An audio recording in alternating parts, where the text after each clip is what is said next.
Well, good morning. Welcome back to the Broadcast Retirement Network. I'm Jeff Snyder. This is BRN AM for Thursday, September 22nd, 2022. And our top story today, weak enrollment pressures U.S. higher education. Well, joining me now to discuss this and a lot more, Emily Wadhwani is with Fitch Ratings. Emily, so great to see you. Thanks for joining us this morning. My pleasure. Really great to be here. And we're going to be talking about higher education enrollment. You and the Fitch team just released a report on, I guess, measuring that enrollment. Let me just start off with a very broad and general question. How is higher ed enrollment doing vis-a-vis year over year? In the United States, I should say. Sure. Yeah. We cover a lot of institutions in the U.S. and what we've seen really is that we haven't yet had any meaningful recovery, real recovery in enrollment since the outset of the pandemic. We've got spring 2022 data in the bag, and we've had 5 straight semesters of declining enrollment. So that's sort of where we sit today. Most of that pain has been at the undergraduate level, which is now almost 10% smaller than it was prior to the pandemic. So that's a big drop. What's really been the big driver in undergraduate enrollment has been community college enrollment, and that has been the most hard hit by the pandemic, as you might imagine. There is a nice story there though. Graduate enrollment's been a bit steadier, and that's up about 5% since the outset of the pandemic. And so, really, what we're seeing is still pressured. We do expect this fall will look better, however. Let's break that down a little bit. I want to just kind of look at the data a little bit, and these are just general questions. Do you think that, based on the data, is it really just financial pressures that Americans are feeling? High inflation. I don't have to tell you. High gas prices, food prices, supply chain. Is that Sure. What's really underlying the lower enrollment, or is it a lack of valuing the higher education, or just concern? I just want to get your insight on this. Yeah, I would say that has evolved since the outset of the pandemic. Early in the pandemic, the concern was the health and safety of your immediate family and yourself, and that coupled with the shift to fully online, remote sort of delivery. A lot of students began to question, is this right for me? If we're not sure if we're going to be on campus in person in fall, am I going to do well? Am I going to have a good experience, good outcomes? And is it worth the health risk, really? And so that's what we sort of started with in, say, fall of 2020, after we've lived with this for upwards of 9 months, 6 to 9 months at that point. As we've progressed and sort of the immediate health risk, I think, has waned a bit, and colleges have gotten back to delivering in person and on campus, and you sort of get back to that pre-pandemic campus experience. Then the question became more a financial one. Are we in the same financial position? What's our college savings account look like? And of course, that has been layered on with a really favorable labor market for employees, perhaps less so for employers. And once you spread that icing of inflation, some of the decision making has been to defer, delay, shift to part-time. And so all of those decisions have evolved a bit during the pandemic. But right now, it's really inflationary and labor pressures that the labor market that we think are two big drivers. Emily, last question for this segment before we go to a commercial break, and that is, are there specific types of schools that are impacted? I think you did mention community colleges, but for example, the elite, quote unquote, elite schools, I'm going to do that in double quotes, air quotes. Are there certain school types that are affected or inflicted with lower enrollment than others? Yes, we've certainly seen that this has had an uneven impact on schools depending on the type of school. As I said, you noted community colleges have been hit worse. They tend to serve a lower income student, someone who's working part-time, someone who may be a non-traditional student, a little older, perhaps with a family. And so it makes sense that segment of the enrollment population has been hit hardest. Beyond that, looking at the four-year college space, who's been the most hit really has been the less selective, those that have a sort of a thinner financial and competitive profile than some of their peers. Obviously, the schools that have the wait lists and, take 10% of their students, they've fared remarkably well through the pandemic and certainly into this fall. The schools that have faced the most pressure tend to be a little smaller, a little less competitive, and unfortunately, oftentimes have a thinner financial cushion to withstand any drop in enrollment. Of course, one student to a school with 100 students means a lot more than one student to a school with 10,000 students. And so those schools have certainly felt an outsized impact from any decline in enrollment. Well, Emily, I need to take a very quick break. When we come back, we'll talk more about enrollment and what to expect coming up this fall. You're going to want to stay tuned right here on BRN AM.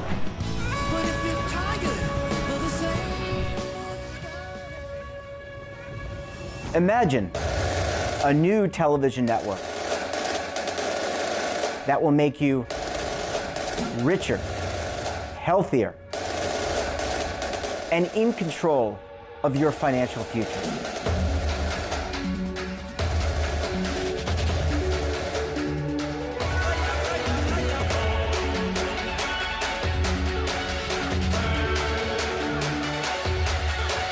This network is for the policewoman in Nashville, Tennessee, the baker in Dubuque, Iowa, the teacher in Lexington, Kentucky.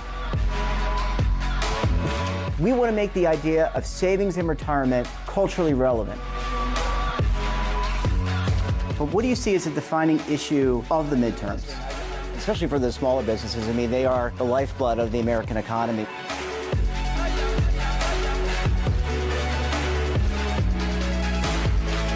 Featuring exclusive interviews, current affairs, and docuseries. 33 years old, you retired early. The philosophy is money only matters if it helps you live a life that you love. But you got to start thinking about retirement as soon as you get in. The Broadcast Retirement Network will drive very high engagement with premium partnerships. So this isn't retirement and savings for your parents or grandparents. This is for all Americans. And we're going to change the way you think about money.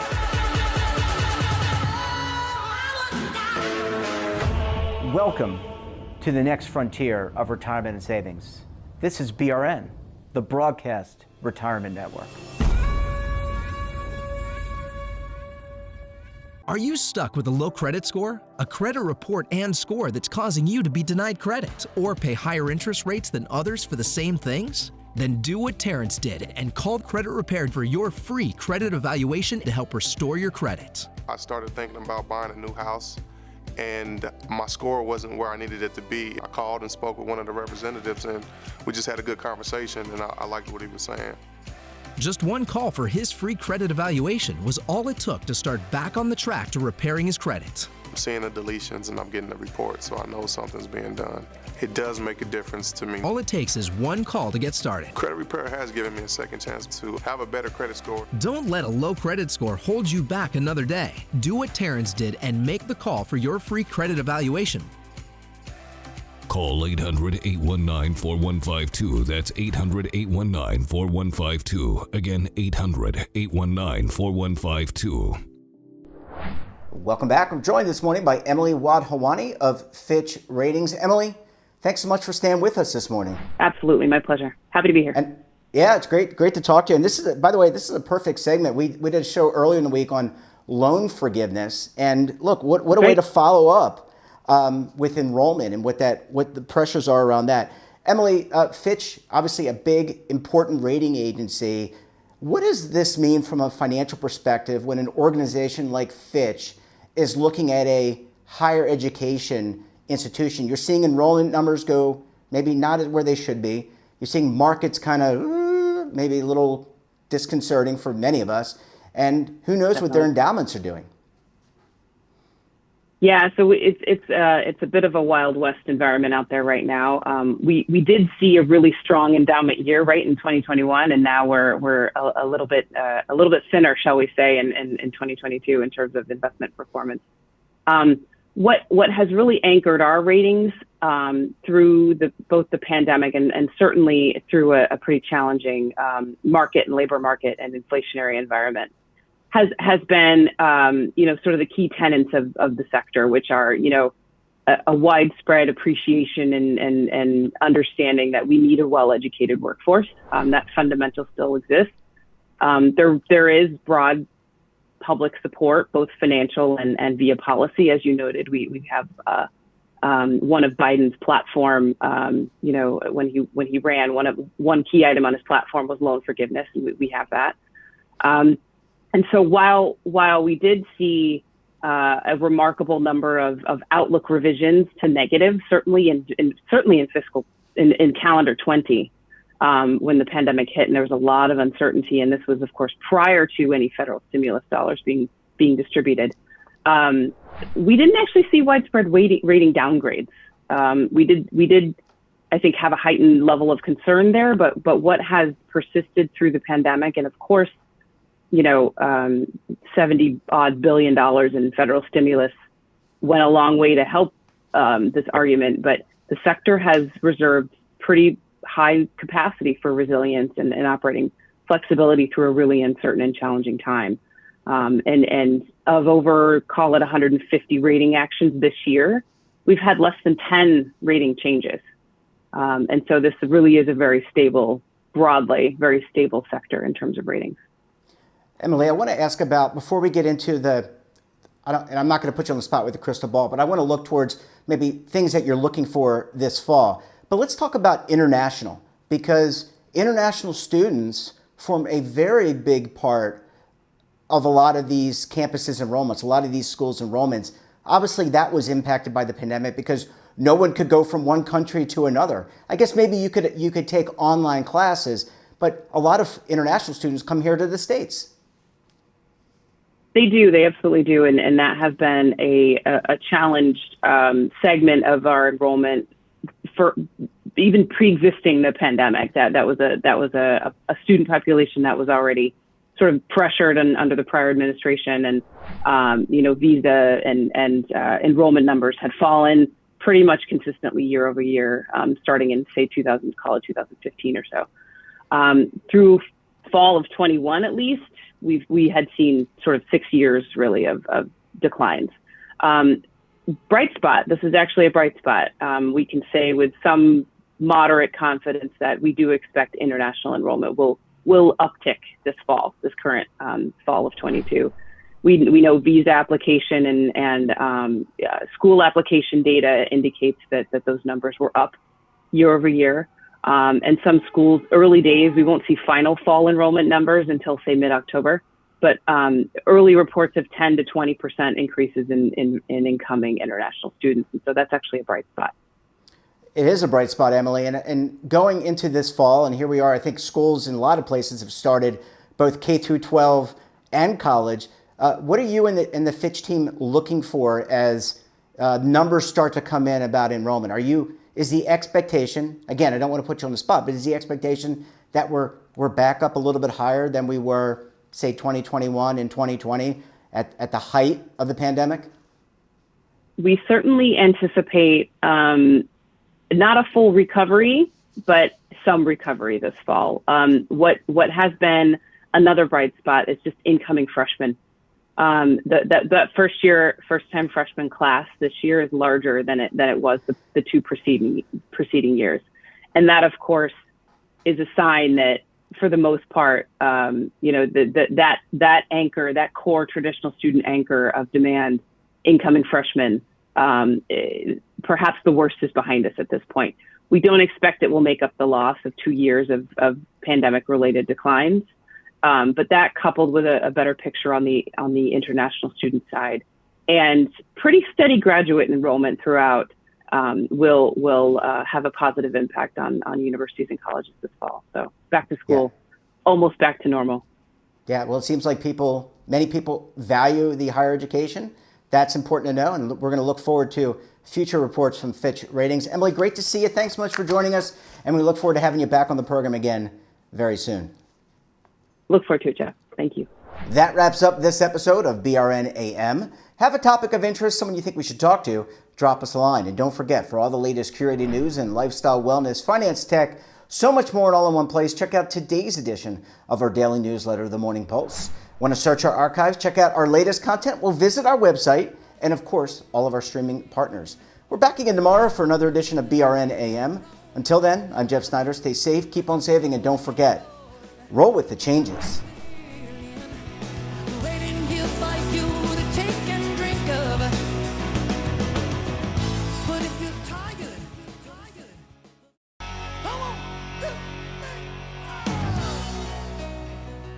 Now is your opportunity to co-create content around any topic on the First Lifestyle and Wellness Network. Reach a global audience through our platform and co-own exclusive branded content. All of our programs are available on demand and also as audio-only podcasts, so you can take us on the go. Broadcast Retirement Network, available anytime, anywhere, and on any device.